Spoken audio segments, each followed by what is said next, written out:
spend the money on where they need it, particularly in helping refugees and host communities within the borders of the EU. And one last idea which helps Ukraine and helps the European Union is work towards integrating Ukraine and the Republic of Moldova into the EU single market as soon as circumstances allow.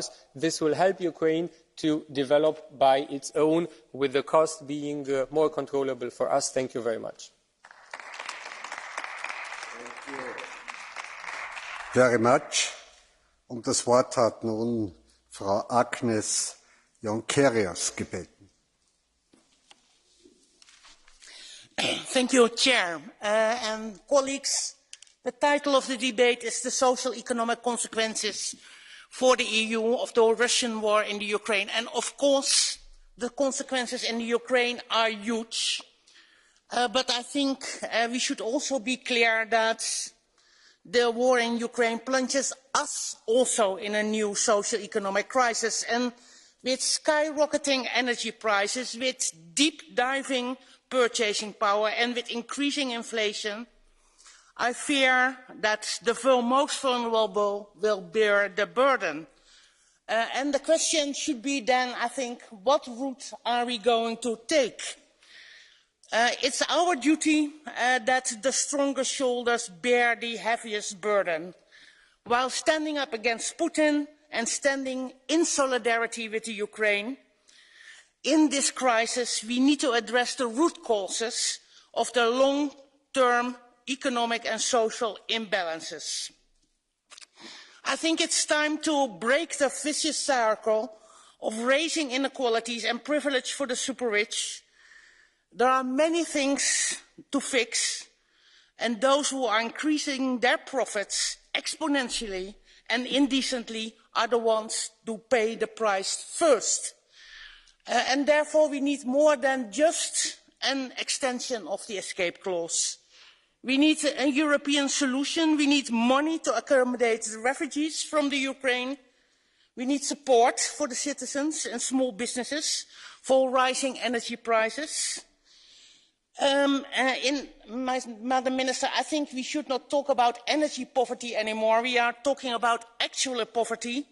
People who cannot pay their bills anymore. And therefore, my proposal is to organize a social summit with the social partners to tackle the challenges of increasing inflation, increasing inequalities and its social consequences, especially on the living conditions and wages.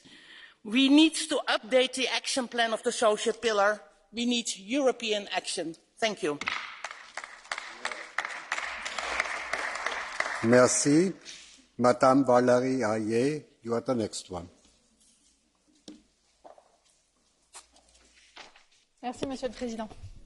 Monsieur le Commissaire, Madame la Ministre, chers collègues. Chaque jour qui passe, nous envoyons 800 millions d'euros à Poutine grâce à nos achats de pétrole, de gaz et de charbon. Ces 800 millions, ils lui permettent de nourrir ses soldats et de recharger ses tanks. Tant que nous continuerons, les horreurs ne s'arrêteront pas. Alors oui, nous devons asphyxier cette économie de guerre et non pas l'alimenter. Mais, Monsieur le Commissaire, il est illusoire de croire que les Européens sortiront indemnes de cette situation s'il n'y a aucune solidarité avec ceux qui seront les plus impactés. J'en suis même convaincue, c'est la condition pour aller plus loin. Nous devons donc mutualiser les coûts de cette guerre pour nos ménages, pour nos entreprises. Si nous imposons des sanctions en Européens, nous devons en assumer aussi les conséquences en Européens. Mais ce n'est pas tout. Penser les plaies est une chose. Anticiper les problèmes pour qu'ils ne surgissent pas en est une autre. Alors, chers collègues, prenons du recul. Serions-nous autant à la merci de Vladimir Poutine si nous avions entrepris les investissements nécessaires il y a 8 ans? Il y a 8 ans, lorsque l'Ukraine a été amputée de la Crimée. Est-ce que l'histoire n'aurait pas été complètement différente aujourd'hui si nous étions sortis de nos dépendances aux hydrocarbures russes et même aux hydrocarbures tout court? Oui, il y a eu des erreurs stratégiques qui ont été commises ces dernières années, incontestablement. Cette invasion et ses conséquences doivent donc sonner comme l'alerte ultime. Alors je rappelle ici ma et notre conviction. Nous devons créer SAFE, un fonds pour notre autonomie stratégique en Europe, un fonds destiné à sortir de nos dépendances d'ici à la fin de la décennie. Hydrocarbures, intrants agricoles, industrie critique, défense aussi, évidemment. Il est de notre responsabilité d'enfin nous affirmer, d'enfin prendre notre destin en main. Nous avons été élus, chers collègues, pour faire de l'Europe une union qui protège. Les temps présents nous obligent. Je vous remercie.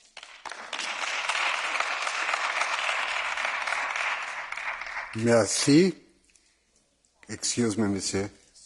Thank you. Our next speaker is Mr. Ernest Ursula. Thank you, Chair, Commission, Council. Let me first welcome the President von der Leyen announcement on the ban to Russian oil to be included in the new sanctions package. This support to Ukraine needs to go hand in hand also in supporting our citizens most affected from the consequences of war. We are at the doors of possibly the third once-in-a-lifetime deep crisis that generations of Europeans will suffer. The cumulative crises have led to devastating social consequences in our continent. 96 million people in the EU are already at risk of poverty. Increased inequalities, the return of war in Europe and the existential threat of climate change is a scary prospect. And once again, history knocks at the doors of the European project. During the pandemic, the EU learned how to respond to difficult economic and social situations after the disastrous years of the authoritarian lunacy. Now we need to show that this willingness to protect our citizens will be the norm and not the exception. Price inflation in the EU has reached levels not seen since the 70s, but half, we know, is directly due to fossil energy price rises. And it is why we need action on the energy sector. It is not time, in our opinion, to restrict our accommodative monetary policy, which would have disastrous economic consequences, but to accelerate our energy transition. And it is not time either, I'm sorry to say, to postpone our Green New Deal. I mean, climate change does not wait, and we know that our Green Deal and energy transition is the best solution to the crisis that we are having, so I cannot more than disagree with what the EPP has said this morning today in the plenary. We know that we need to accelerate that energy transition, and for that, we will probably need also no financial instruments to be put in place. That is why we want also to call for a new energy sovereignty facility to facilitate member states to accelerate that transition. We know that politically this is difficult. Putting in place the RRF was a difficult process, but we need to be ambitious, and I'm sure that we will be able to do that again. Thank you so much. Thank you. Our next speaker is Mr. Jörg Madison.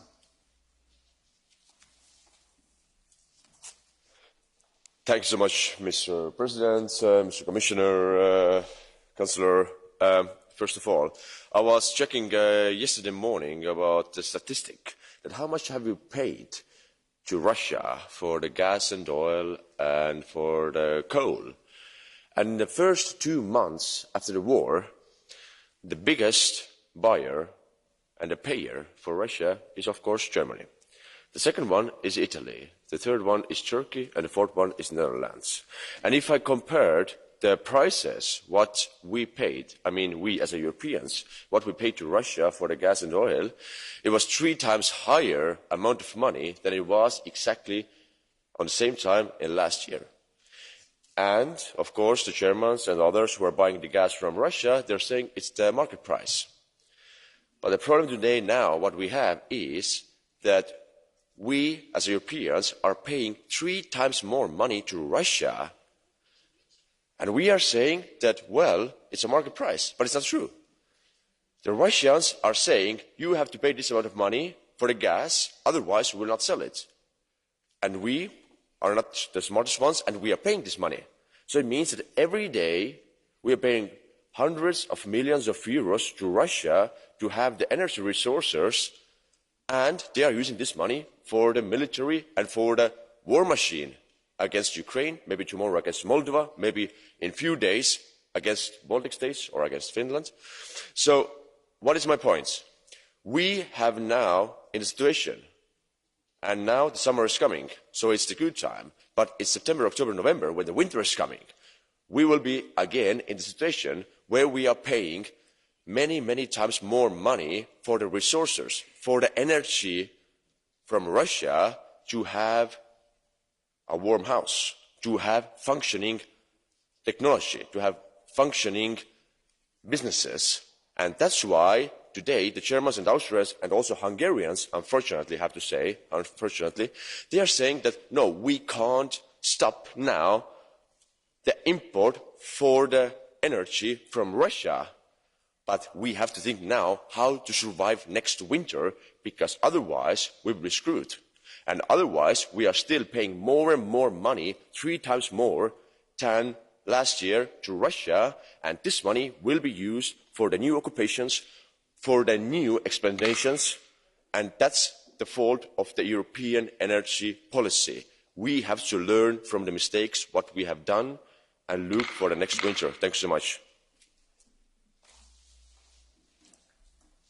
Danke. Das Wort hat Frau Beata Szydło gebeten. Sie hat 2 Minuten 30. Panie Przewodniczący, Szanowna Pani Minister, Szanowni Państwo Komisarze, Szanowni Koleżanki i Koledzy. Nie da się ludzkiego życia przeliczyć na pieniądze. Nie da się przeliczyć na pieniądze życia ukraińskich dzieci, kobiet, mężczyzn. Ale pieniądze są potrzebne po to, żeby móc ich ratować, żeby ich wspierać, żeby pomagać im bronić się i żeby pomagać im przetrwać ten tragiczny dla nich wszystkich czas. Dlatego nie bójmy się podejmować odważnych decyzji. Niech nie przemawia przez nas tylko i wyłącznie w tej chwili takie myślenie, że konsekwencje tej wojny odbiją się też na nas wszystkich. Tak, one się odbiją na nas wszystkich, ale im szybciej ta wojna się skończy, im szybciej powstrzymamy Putina, tym będzie po prostu możliwszy szybszy pokój i wyjście z tej tragicznej sytuacji na Ukrainie. Potrzebne są zdecydowane kroki, konsekwencja, stanowczość i solidarność. Dobrze, że jest 6. pakiet sankcji, mogę powiedzieć zbyt późno i oby był skuteczny i obyśmy mogli powiedzieć na następnej sesji tutaj, na następnej naszej debacie, że ten pakiet działa, bo do tej pory można odnieść wrażenie, że podejmowane były decyzje, ale nie do końca one były realizowane. Żeby zatrzymać Putina, musimy być zdecydowani i musimy przede wszystkim być konsekwentni i odważni. Dzisiaj Unia Europejska potrzebuje bardzo tej odwagi. Nie bójmy się powstrzymywać Putina, nie bójmy się tego, żeby zdecydowanie powiedzieć dość. Wyciągnijmy konsekwencje i wyciągnijmy przede wszystkim wnioski z tych zaniechań, które przez poprzednie lata tutaj w Unii były niestety podejmowane. I jeszcze jedna rzecz, Szanowni Państwo. Ci ludzie, którzy trafiają do naszych krajów, potrzebują pomocy.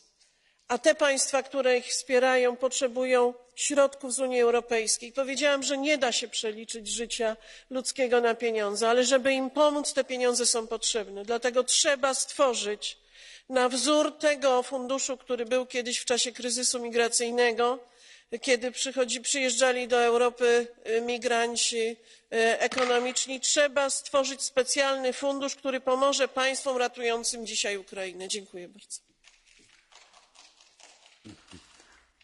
Thank you. Das Wort hat Herr Nikolai Willumsen gebeten.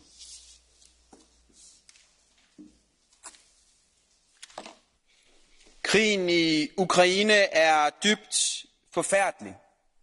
Vi skal gøre alt for at stoppe den, for at hjælpe ukrainerne. Det er vigtigt, at EU har indført sanktioner, men de er tydeligvis ikke hårde nok til at få Putin til at trække sine soldater tilbage. Derfor må vi øge presset. Vi skal stoppe import af russisk olie og gas. Vi skal ramme Putin og oligarkerne, hvor det gør ondt. Krigen og solidariteten med Ukraine kan ikke undgå at ramme vores egen økonomi. Derfor er det helt afgørende, at vi skærmer de laveste indkomster. Også i indsatsen mod Putin skal de bredeste skuldre naturligvis bære de tungeste byrder. Det er tragisk. Det er tragisk, at mange familier kæmper for at få pengene til at række og må vælge mellem mad eller varme. Sådan skal det ikke være. Sådan skal det ikke være i EU i 2022. Ingen skal sulte eller tvinges fra hus og hjem. Vi skal holde hånden under de økonomisk svageste. Det er afgørende for, at vi kan holde sammen mod Putin. Lad os beskatte de overnormale profitter. Lad os stoppe spekulationen i stigende fødevarer, energi og råstofpriser. Lad os hjælpe de ukrainske flygtninge. De ukrainske flygtninge er velkomne i EU, og de fortjener, som alle andre flygtninge, en god behandling. Også på arbejdsmarkedet. Derfor må vi stille klare krav til arbejdsgiverne, så vores ukrainske venner ikke bliver underbetalt og udnyttet. Derfor skal der stilles klare sociale krav til udbetalingen af EU-midler. Derfor skal vores skattekroner ikke gå til virksomheder, der ikke overholder gældende overenskomst eller gemmer sig i lyssky skattely. Fællesskabets penge skal ikke gå til grådige arbejdsgivere eller rigmænd, der svigter fællesskabet. Kære kollegaer, lad os i stedet stå sammen mod Putin.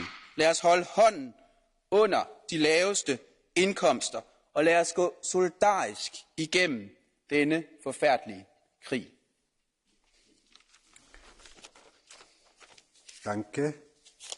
Ich darf nun Herrn Ludek Niedermayer das Wort erteilen.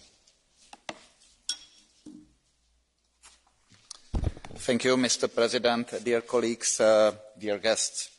A cruel, illegal and irresponsible attack of Putin Russia on Ukraine has killed so far thousands of people, brought full-scale war to Europe's territory, and destroyed remaining naive trust to a rule-based relationship with Russia. Economic and social implications are only part of this, as Esther has mentioned in her speech, but this is the part that shouldn't be neglected. We are dealing with a difficult combination of high inflation that will be boosted by the war, the implication for some member states of high inflow of refugees, as well as disruption of the businesses for firms that had ties with Russia or Ukraine. Lack of public confidence is only completing the picture. Most of the economic forecasts are still assuming very moderate impact on economic growth in the magnitude just slightly above 1%. This is something that we can deal about, but these assumptions are based on the condition that there is no disruption of energy supply to Europe. We should also have in mind that the impact is not equally spread. Anyway, we must take some policy action. This should be fact-based, but should be effective and quick. First, we must get ready for interruption of the gas supply. Every day, Moscow can decide to cut the supply. Better preparation means that the damaging cost will be lower. Secondly, I guess it's economically rational to react with domestic social and economic policy, especially on high energy prices. But at the same time, instead of building temporary permanent support mechanism, we should speed up introduction of renewables and energy efficiency. We must make sure that we will reduce the red tapes and any other measures that are slowing down the economy. More economic growth means also lower unemployment and smaller problems of the fiscal policy. Last but not least, we must redirect EU funds to deal with the current challenges and use the sources that we have effectively. Thank you. Thank you. Mr. Jonas Fernandez, the floor is yours.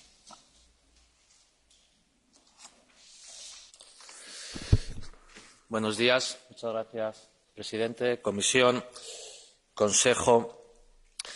Me gustaría empezar este debate felicitando a la Comisión Europea por el nuevo paquete que ha presentado esta mañana y, sin duda, por el trabajo de liderazgo en la toma de decisiones para ayudar a Ucrania y bloquear las intenciones de Putin. Yo creo que este trabajo hay que reconocerlo y esperemos que el Consejo siga manteniendo la unidad que hemos visto en los últimos meses y que, en fin, algunas desviaciones o algunas propuestas no encuentren apoyo y seamos capaces de, en fin, minimizar esas probabilidades de desviación dentro del Consejo. En todo caso, el debate sobre los efectos en la Unión Europea es un debate complejo, porque sin duda tiene aspectos sociales, como se han expuesto.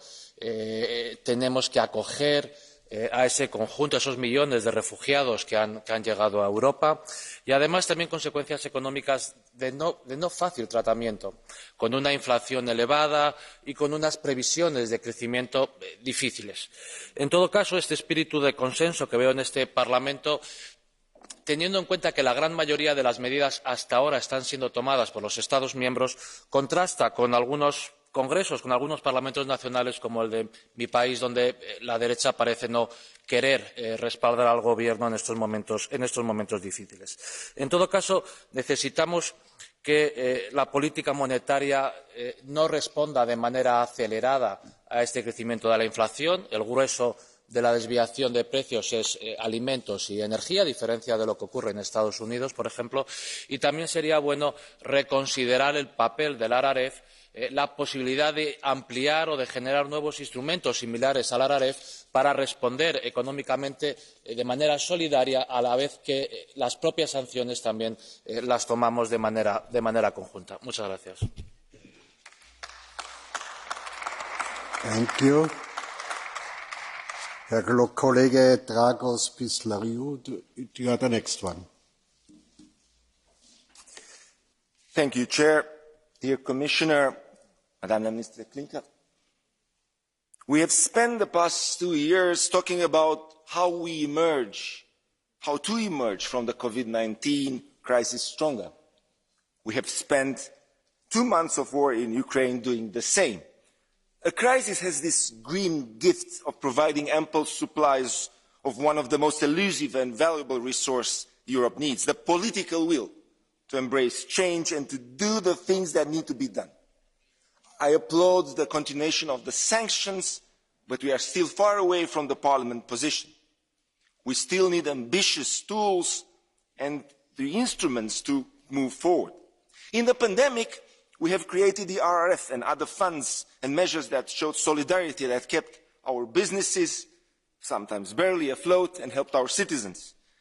Now, in 2 months, we have moved defence supplies of an unprecedented scale and opened our countries to many more millions of Ukrainian refugees that we had seen during the 2015 refugee crisis. We do have right now a momentum of political will to reinforce our capacity to act for all Europeans, Ukrainians included, as they firmly belong in Europe by culture, values, geography, and now by bravery and commitment. I think it is time, indeed, to use the RRF at its full potential, to use all the resources, to use all the lessons learned and the solutions for the member states, and this is part of the response. But at the same time, we should focus indeed, and I was really pleased to hear today that there is a discussion about the recovery plan from Ukraine. And for that, we need indeed to use the lessons learned from the RRF that are indeed valuable. The world will never be the same again, and a Russia with Putin in charge will never again be a partner for Europe. So there is no more status quo to return to, and we need to create a new normal, one with reinforced financial tools that will ensure no European is left behind in the aftermath of Putin's war, and Ukraine and Moldova as well